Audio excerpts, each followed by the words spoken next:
Hello everyone, ito po yung isa sa pinakamagandang sibuyas dito sa bayan ng Bungabon. Ito po yung onion farm nila Sir Chody Barrientos ng Barangay Pesa, Bungabon, Nevesia.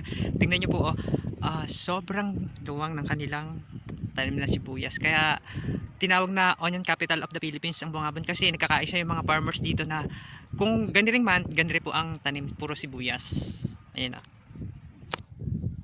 Makikita ko po yung kasi yung area na to hindi pa siya nadadamuhan. Nasa gawing hulo pa yung mga nagdadamo. Tingnan nyo kaganda yun. Para siyang nasa ibang bansa. Kumbaga parang nakaka-level na rin yung mga onion farmers sa mga technology ng mga iba't ibang bansa kasi napapaganda po nila ng todo yung kanilang tanim. Yan. Hindi na rin napag-iiwanan yung mga farmers. Tingnan nyo yun. Ang ganda yun. Oh. Yan, di ba? Green na green. Sariwang-sariwa po yung sibuyas. Alagang-alaga po ng may-ari. Tingnan niya. Tapos yung pinaka puno, malalaki na din. Ang sabi po ng mga nagdamo or nagdadamo ngayon, mga first week ng January pwede na itong mabunot lahat. Kasi tansyado na po nila kasi gamay na nila yung pagsisibuyas or yung pagdadamo ng sibuyas kasi halos doon na rin yung nila pinagkukuha na ng pang-araw-araw na pangangailangan, yung pambili ng pagkain, ganun po. Dito sila sa gawing hulo, makikita natin.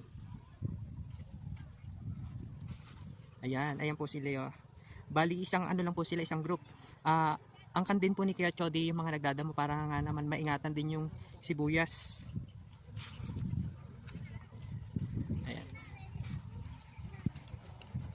Kung kailangan nakatayo para hindi masira yung pinakatangkay ng sibuyas, ginagawa po ng mga tauhan para naman maingatan din. Tapos kasi malago yung sibuyas. Tingnan niyo.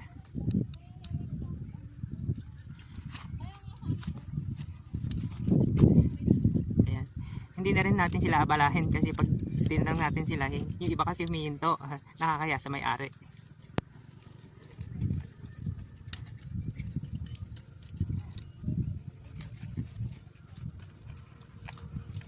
Anong araw ba ngayon? Biyernes. Walang pasok? Hindi na ako pumapasok.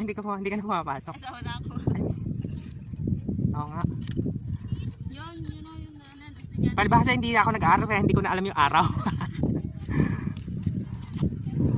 Ayun, dalawang estudyante. Hindi, naman siguro sabi nila Friday, kapatid na ng Sabado kaya hindi na pumasok. Tama daw ang narinig niya. Ayan. Sana i-bless yung may-ari ng sibuyas kasi kaganda ng sibuyas niya. Siguradong hahabol na to sa pinakamahal na presyo. Thank you po.